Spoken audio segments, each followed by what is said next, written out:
Muy buenos días. Quiero agradecer la colaboración de los canales de televisión que en forma voluntaria se asocian a esta comunicación diaria. Quiero agradecer también la presencia de la ministra de Transportes y Telecomunicaciones, la señora Gloria Huth, y quiero agradecer también la presencia del decano de la Escuela de Ingeniería de la Universidad del Desarrollo, don Fernando Rojas, y me acompañan, como lo hacen habitualmente, el subsecretario de Redes Asistenciales y la subsecretaria de Salud Pública. En primer lugar, quiero enviar un mensaje de que seguimos trabajando en los ejes principales de la contención de la pandemia, que son detectar casos, haciendo muchos exámenes, y hemos hecho muchísimos exámenes, trazar esos casos, es decir, ubicar los casos positivos y sus contactos para poder aislarlos y evitar que sigan contagiando. Y los que no se pueden aislar o cuarentenar en su domicilio, contamos con residencias sanitarias a las cuales les queremos dar cada día más relevancia, ya que sabemos que lo más importante, obviamente, es el aislamiento para evitar la diseminación del virus. Sin embargo, no solamente basta con el aislamiento. Nos hemos dado cuenta y sabemos que a medida que aumenta la movilidad de las personas, esas personas son capaces de transmitir, obviamente, una cantidad muy importante de virus, sobre todo si están enfermas y sobre todo si tienen esa capacidad que tienen algunas de ser hipertransmisoras. Por lo tanto, queremos insistir en que disminuir la movilidad es fundamental para disminuir la diseminación del virus y, obviamente, para evitar que éste siga avanzando. Una de las medidas que tiene que ver con la cuarentena justamente es disminuir la movilidad, pero también queremos hacer un llamado a la voluntad de las personas, a la razón para que contribuyan en este punto tan importante que, como ya dije, evita la diseminación viral. Y al respecto le voy a dar la palabra a la ministra de Transportes y Telecomunicaciones, la señora Gloria Huth, para que nos ilustre sobre este importante tema. Muchas gracias, ministro. Buenos días. Lo primero que creo que vale la pena aclarar es que movilidad son todos los desplazamientos que hacemos durante nuestra vida diaria. Movilidad no es solamente salir y tomar un bus, por ejemplo. También es ir caminando a hacer compras a un negocio en la esquina. La movilidad es, como digo, todo este desplazamiento, y es sobre esa movilidad que tenemos que actuar, porque en todos esos desplazamientos existe un riesgo potencial de contagiar a otras personas. Y sobre esos modos son los que nosotros queremos reportar, principalmente haciendo un llamado a organizar nuestros viajes, no a suprimirlos completamente porque hay algunos que son inevitables, y por eso los instructivos especifican cuáles viajes se pueden seguir haciendo y en qué condiciones hay permisos para seguir haciéndolos, pero también están restringiéndose esos desplazamientos. Para aquellas personas que tienen que seguir saliendo y que usan, por ejemplo, los modos de transporte público, nosotros hemos mantenido algunos principios de trabajo. Uno es mantener la oferta de servicios de transporte público, de manera que las personas puedan seguir desplazándose hacia los lugares de trabajo o donde prestan sus servicios. También tenemos activa la cadena de abastecimiento y también nos hemos enfocado en la protección sanitaria de los pasajeros y de los trabajadores. Y por eso ha sido un foco importante de la gestión la fiscalización. Hemos realizado 13.800 controles, por ejemplo, en el sistema de buses y de transporte público de Santiago, con un cumplimiento de casi 100% de la sanitización de buses y terminales. Podemos reportar más de 1.500 paraderos que también son permanentemente sanitizados. El metro en Santiago tiene sus 231 trenes en permanente sanitización y 114 estaciones también objeto de estas medidas, con productos especiales, algunos que son de mayor permanencia, que también se están empezando a probar en el sistema de buses. Tren Central, sus 16 trenes y las 10 estaciones sanitizadas permanentemente. Los buses, tengo que aclarar, son 2 sanitizaciones diarias. Por otro lado, el uso obligatorio de mascarillas ha sido respetado y yo quiero aquí reconocer el compromiso de los pasajeros. Ha habido más de 3 millones de inspecciones y fiscalizaciones y control al uso de mascarilla y hay del orden de 0,2% de sumarios sanitarios iniciados. Así que hay un respeto mayoritario. Nosotros quisiéramos que llegue al 100% de acoger esta medida que es muy importante. Hemos instalado también algunas medidas de protección de los trabajadores. Los grupos de riesgo, por ejemplo, no están prestando los servicios. En el caso de Santiago, en los buses nuevos, hay cabinas especiales que separan al conductor de los pasajeros. Se ha permitido el acceso por la puerta posterior donde es posible. Hemos puesto la flota completa en las horas punta para que haya espacio para los pasajeros y baja a un equivalente de flota de verano en las horas fuera de punta, lo cual también entrega mucho más espacio. En regiones hemos trabajado con los gobiernos regionales en los mismos programas de sanitización. Hay empresas privadas que también han aportado en la minería en el norte, por ejemplo, para materiales y elementos de limpieza de los buses y control a través de las asociaciones y de las empresas operadoras. En la misma forma, hemos dado seguimiento a las tendencias de movimiento de las personas y hemos encontrado algunas que nos preocupan. La primera es que cuando se instalan las medidas de cuarentena, por ejemplo, de restricción de circulación, vemos efectivamente una caída importante en los viajes, inmediata. Pero en la medida que pasa el tiempo, gradualmente vemos que empiezan a aumentar los viajes de nuevo, en pequeños porcentajes, en 3%, en 4%, pero todas las semanas aumentando. Lo que nosotros queremos es volver a generar esta conciencia de respetar las cuarentenas. Aparentemente la tendencia es a que esa cuarentena en el tiempo se vaya relajando y eso implica un mayor riesgo para las personas. Por otro lado, una tendencia que también nos preocupa es que al haber menos tráfico en las calles en todo Chile, las velocidades se han incrementado mucho y eso es un mayor riesgo de accidentes y riesgo también, en caso de accidente, de ocupar espacio en hospitales que necesitamos ahora para las personas que están afectadas por coronavirus. Así que creo que hay un compromiso en el que todos tenemos que seguir colaborando para reducir esta movilidad y protegernos y cuidarnos entre todos. Muchas gracias, ministra Hood. Le doy la palabra al decano Fernando Rojas para que también nos ilustre sobre el tema de la movilidad desde otro punto de vista. Fernando. Muchas gracias, ministro. Gracias por la invitación y una alegría poder compartir hoy día.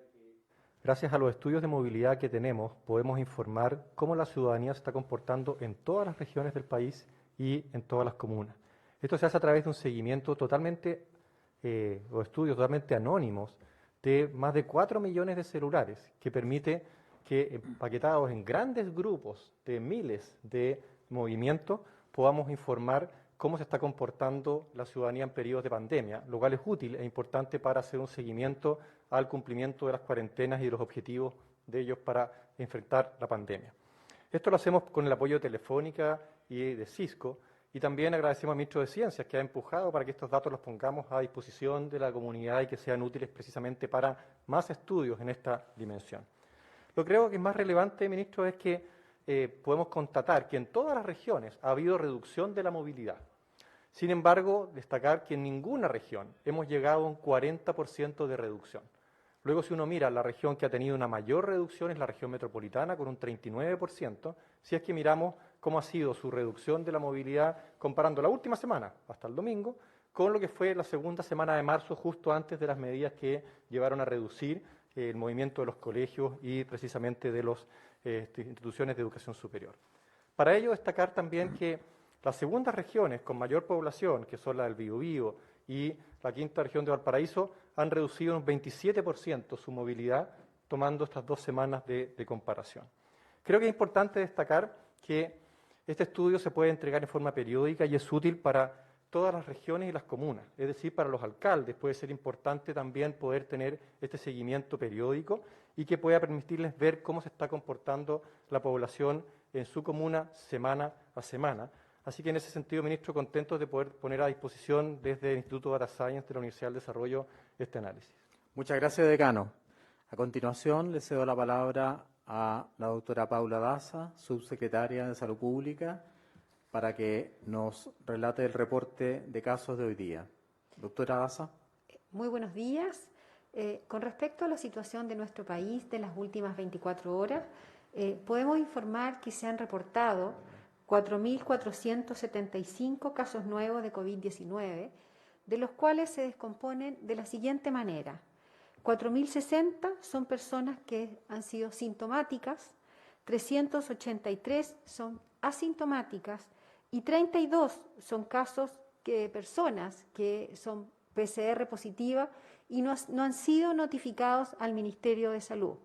Aquí me quiero detener, esta es una tercera categoría que hemos incorporado, como hemos venido diciendo en los días anteriores, hemos ido fortaleciendo, ir a buscar la información y estamos yendo a buscar la información de aquellos laboratorios que tienen personas que han sido reportadas como PCR positivo y no han sido notificadas al Ministerio de Salud. Esto es fundamental y hacemos un llamado nuevamente a los profesionales de salud que notifiquen cuando solicitan una PCR. De esa manera podemos identificar de una manera oportuna a la persona y podemos identificar a sus contactos estrechos. La cifra total de personas diagnosticadas con COVID-19 en el país alcanza 225.103, de las cuales 34.821 son activas. En cuanto a los fallecimientos que se han registrado, de acuerdo se han inscrito en el registro civil en las últimas 24 horas, son 226, lo cual la cifra total de fallecidos asociados a COVID-19 alcanza 3.841. Con respecto a las personas hospitalizadas en relación a la pandemia COVID-19, podemos informar que hay 1.845 personas se encuentran hospitalizadas en unidades de cuidados intensivos, de las cuales 399 se encuentran en estado crítico. En relación a la red integral, podemos informar que se encuentran 353 ventiladores disponibles a lo largo de nuestro país. Finalmente, con respecto a la red de laboratorios que hemos ido fortaleciendo para poder aumentar el testeo, hoy día podemos decir que han informado 83 laboratorios a lo largo de todo nuestro país y se informaron 16.997 exámenes, lo que da un total de 903, 166.000 a nivel de total de nuestro país. Finalmente, con respecto a las residencias sanitarias, que es el pilar fundamental para la contención de la pandemia, hemos dicho que aquellas personas que son COVID positivo, que requieren un aislamiento y no pueden realizar su aislamiento de una manera efectiva, deben trasladarse a una residencia sanitaria y por eso hemos hecho una campaña importante para que las personas que requieran una residencia sanitaria se trasladen. Hoy día contamos con 139 recintos de residencia sanitaria, lo que da un total de 10.933 cupos, los cuales 4.233 se encuentran ocupados.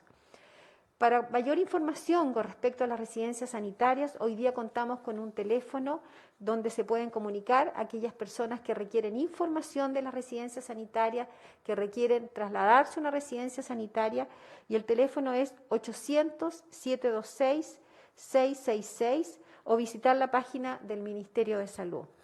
Y finalmente, quiero agradecer a un grupo de profesionales de salud que son tan fundamentales para la contención de esta pandemia como aquellos que se encuentran atendiendo a los enfermos, que son aquellos profesionales de salud que trabajan con los Seremis de salud, que se encuentran en la calle, en el terreno, fiscalizando las aduanas sanitarias, los cordones sanitarios, el uso de mascarilla y también buscando y detectando a aquellas personas COVID positivo que debieran estar en aislamiento. Quiero dar un agradecimiento, ellos están en terreno, están trabajando de una manera muy importante para la contención del coronavirus. Muchas gracias, doctora Daza. Quiero destacar dos cifras. 903.166 exámenes. Vamos a llegar pronto al 1.000.000 de exámenes. Es el país de Latinoamérica que hace más exámenes de detección de coronavirus por millón de habitantes y mantenemos una letalidad de 1.71%. Eso, como dijo la doctora Daza, gracias al esfuerzo del equipo de salud. Pasamos a las preguntas. Ministro París, queríamos saber estas 32 personas con PCR positivo y que no han sido notificados. ¿Son de la región metropolitana, sus edades, su categorización y si esta categoría se va a seguir repitiendo este nuevo desglose mañana y pasado? 30.000. Doctora Daza, por favor. Con respecto a la información, son de todo el país, son de la región metropolitana y también son de personas de todas las regiones de nuestro país. Se va a informar en el reporte que sale todos los días en la página y además efectivamente es una nueva categoría porque hemos detectado que hay personas que tienen este PCR positivo, se hacen el examen y no han sido notificadas al Ministerio de Salud para poder hacerle un seguimiento de su persona y sus contactos. ¿Rastreando sus contactos estrechos? Estas personas se están buscando, se están identificando y se comienza efectivamente el análisis de sus contactos estrechos. Perfecto. Y también para la ministra de Transportes, Gloria Hood, preguntarle si se está avanzando, si se está estudiando la posibilidad de esta APP para avanzar en la trazabilidad de los casos, estas APP, los celulares que funcionaron en su minuto en Corea y también en Madrid, bastante efectivas para ir avanzando en trazabilidad. Apunten a detectar los casos y a contener los contagios son parte del análisis y creo que el doctor París tiene más propiedad que yo para informar sobre las decisiones. Lo que nosotros vemos son las metodologías que se han usado en distintas partes.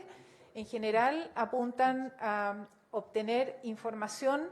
En Corea, por ejemplo, fue muy eficaz una APP en que las personas reportaban sus condiciones. Estaba muy apoyado en la colaboración de la propia población. Hay otros países donde se detectan señales de dispositivos, como muy similar a lo que ha reportado Fernando Rojas hace poco rato, y también es muy eficaz para controlar el respeto de las cuarentenas. Así que hay una diversidad de métodos y es la mesa de datos y la autoridad sanitaria la que tiene que determinar cuáles van a usarse definitivamente. Y finalmente preguntarle también a la ministra Hood con respecto a la movilidad. Este es un tema que ya se venía alertando por ejemplo, varios estudios. Espacio Público también, hoy día la Universidad de Oxford saca también un estudio donde da cuenta de que Chile tiene muy pocas restricciones en cuanto, por ejemplo, al sistema público. ¿Se podrían, por ejemplo, reducir los horarios del funcionamiento del Transantiago, el metro? Si uno revisa los casos en el mundo y las recomendaciones de la Unión Internacional de Transporte Público, suspender los servicios de transporte público es algo que no se ha adoptado como una decisión. Lo que se hace es entregar suficiente capacidad y la protección con medidas como las que acabo de describir, la sanitización de los servicios, de los sistemas y de las instalaciones, la protección de los trabajadores, el uso de mascarillas, la información a los usuarios, pero los sistemas en la mayor parte de los casos han seguido funcionando, más aún, con más capacidad que la que debería operar si es que consideramos solamente la carga de pasajeros real, para justamente entregar más espacio para cada viajero. Así que por lo menos eso no está dentro de lo que nosotros estamos proyectando ahora. Sí, yo quería complementar con un dato a esa pregunta, y es por eso justamente que estamos insistiendo en reducir los permisos, en aumentar los controles, y hoy el presidente va a promulgar la ley que también aumenta las penas para la gente que no cumple, en relación a la pregunta que hizo la periodista anterior. Muchas gracias. Siguiente pregunta. Ministro, pero insistirle también en el tema de los teléfonos celulares, algo usted mencionaba en la mañana en una radio, ¿eso va a ser efectivo? ¿Va a ser así? ¿Va a haber un seguimiento, por ejemplo, a través de GPS? ¿Se va a garantizar la privacidad? Si pudiera, por favor, insistir en ese punto porque no quedó suficientemente claro, por favor. Ese punto es muy importante. De ninguna manera vamos a incidir o preocuparnos de no respetar la privacidad. Vamos a respetar la privacidad de las personas. Este no es un seguimiento persona a persona, es un seguimiento masivo del movimiento de los celulares que nos permite justamente, como habíamos adelantado, tratar de evaluar incluso el resultado de nuestras medidas. Sin embargo, para clarificar más esta respuesta, le doy la palabra al decano. Gracias, ministro. Es importante aclarar que estos son seguimientos totalmente anónimos y declarar que el seguimiento de las medidas es muy importante para evaluar cómo está funcionando en cada región y en cada comuna. Si uno quisiera poner acá una comparación, se ha hablado mucho, por ejemplo, de que tenemos que llegar al menos a un 50% de reducción de la movilidad. Eso no requiere seguimiento individualizado, eso requiere un seguimiento de todas las regiones, de todas las comunas con frecuencia, y lo que estamos viendo es que no hay ninguna región que esté llegando a un 50% en promedio de reducción. Luego creemos que es importante todas las medidas que ayuden a precisamente que las personas reduzcamos nuestra movilidad como una herramienta esencial en el control de la pandemia, donde no hay ningún riesgo de invasión a la privacidad, porque esto es completamente anónimo. Muchas gracias, decano. Ministro, y quería preguntarle dos cosas. Primero, supimos ayer que el presidente de la República había conversado con su par de Argentina y se hablaba de colaboración sanitaria. No sé si tiene más antecedentes sobre en qué se traduce esa colaboración. Ayuda de insumos, por ejemplo, se ha hablado también de traslado de pacientes. ¿Son esos algunos de los puntos que se trataron en esta colaboración sanitaria? Y segundo, si es que pudiera aclarar algo que había quedado pendiente en las conversaciones anteriores con usted, que es el tema de los ventiladores a las clínicas privadas. Si es que se está beneficiando más algunas que otras, usted había quedado en entregarnos esa información, si es que la pudiera entregar ahora, por favor. Por supuesto, con mucho gusto. El presidente de la República ha conversado con el presidente de la República Argentina, República Hermana, el presidente Fernández, y obviamente hay el ánimo de colaborar entre ambos gobiernos o entre ambos estados. Y eso se va a ir materializando en el curso de los días. Personalmente, hoy día en la mañana, hablé con el ministro de Salud de Argentina, el doctor Ginés, a quien conozco hace mucho tiempo, de hecho, y hemos quedado también de acuerdo en iniciar un grupo de trabajo conjunto por vía Zoom para tratar de colaborar nosotros con ellos y ellos con nosotros. Y también vamos a sumar a Prosur a este diálogo que va a permitir que en estas circunstancias de pandemia que afecta muy importantemente en estos momentos a Latinoamérica, podamos unirnos como países hermanos, colaborar y trabajar en conjunto. ¿Para qué? Para ayudar a nuestros pacientes y evitar, obviamente, que tengamos deterioros graves en la salud de la población.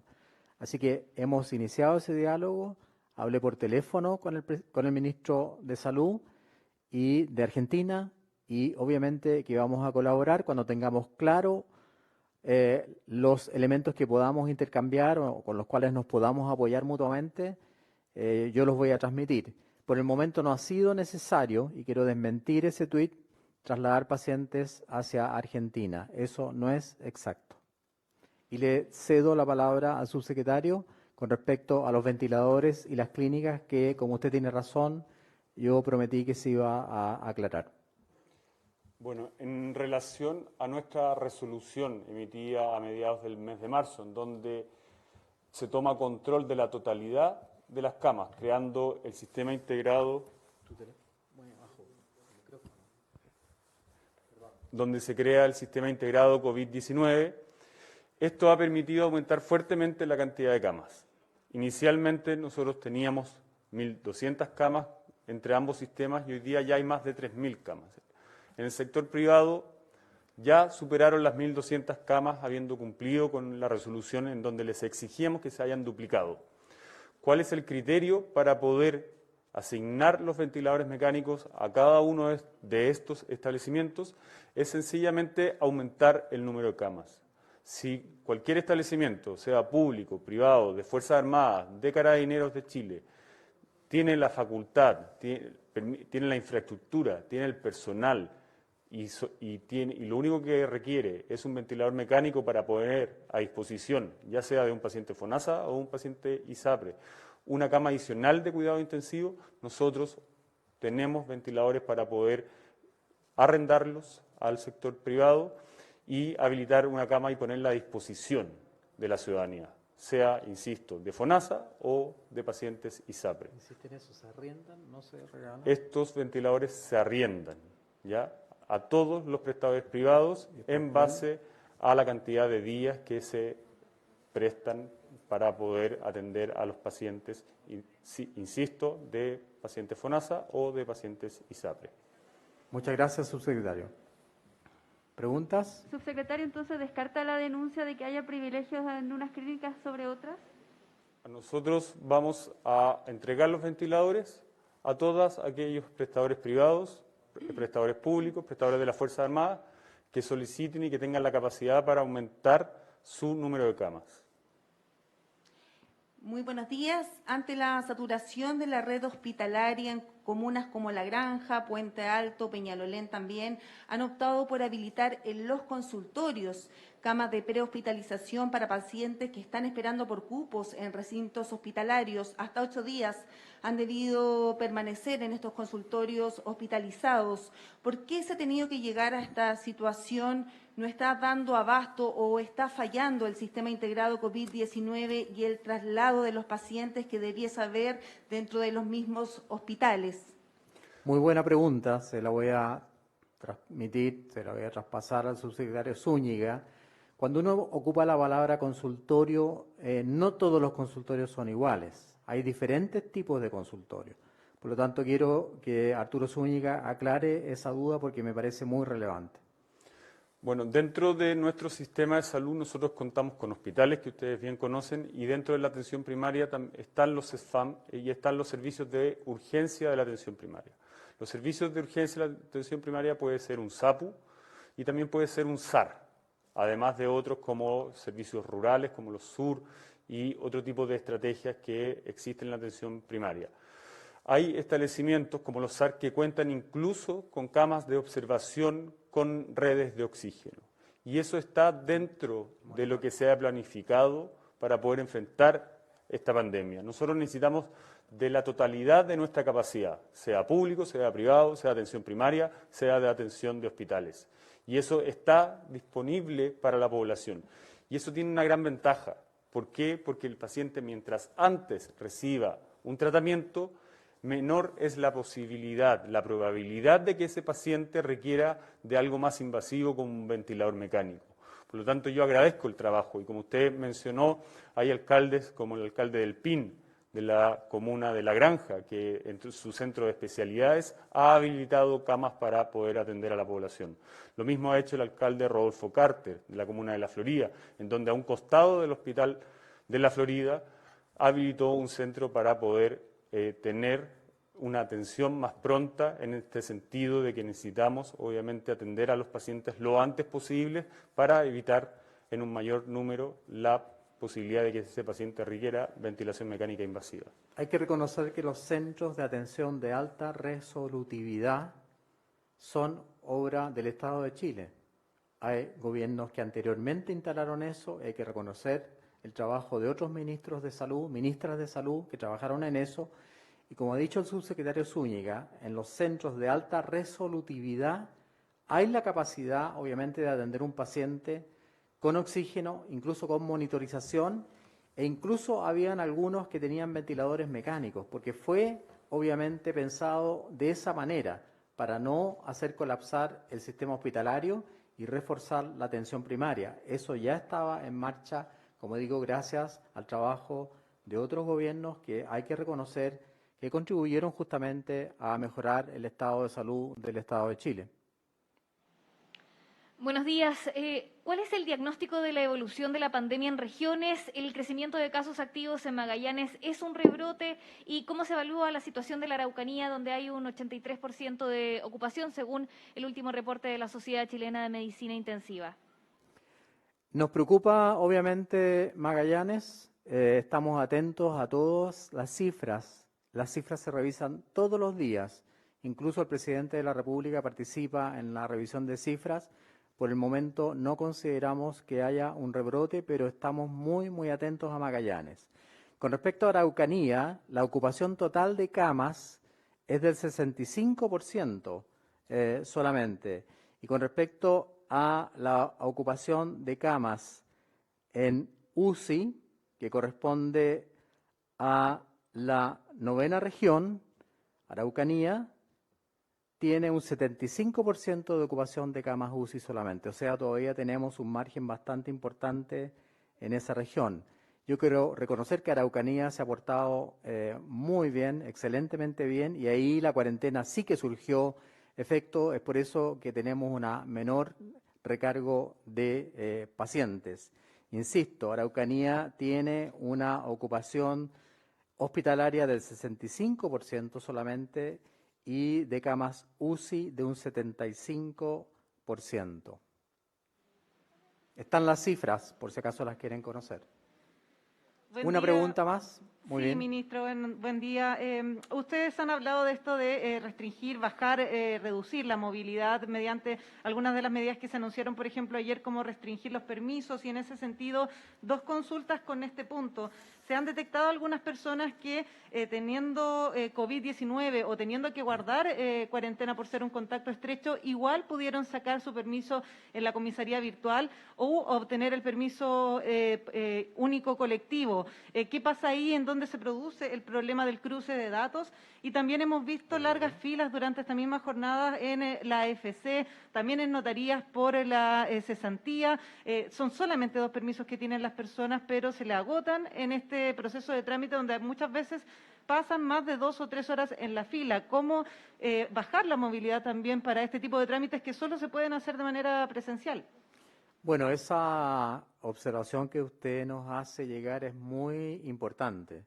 Debería, obviamente, haber un informe directo a la comisaría virtual si el paciente es un paciente portador de un COVID positivo, porque en ese caso, obviamente, que no debería estar autorizado para hacer ese trámite. Así que me alegro que usted nos haga ver ese problema y lo vamos a solucionar de inmediato haciendo un cruce más activo y más al día entre la comisaría virtual y los resultados que nos dan los laboratorios. Acuérdense que ahí también de repente tenemos un pequeño retraso de la PCR positiva. Yo sé que todos los servicios públicos están haciendo todo el esfuerzo posible, y los municipios también, para dar todas las facilidades a la población para que no tengan que hacer trámites presenciales, pero este hecho que usted destaca obviamente que nos preocupa y vamos a tomar las medidas necesarias para que no se siga repitiendo.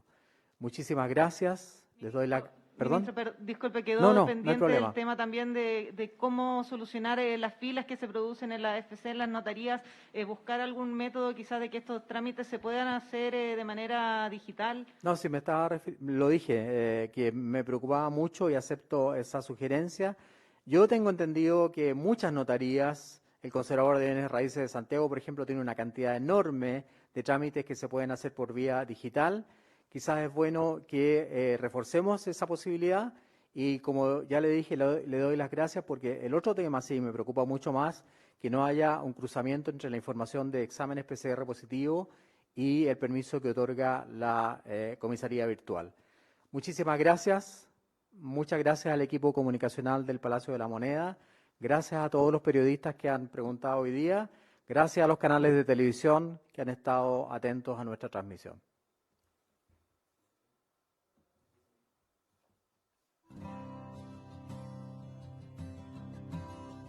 Transmitió el Gobierno de Chile. Agradecemos a los canales de televisión y radioemisoras que integraron esta red voluntaria.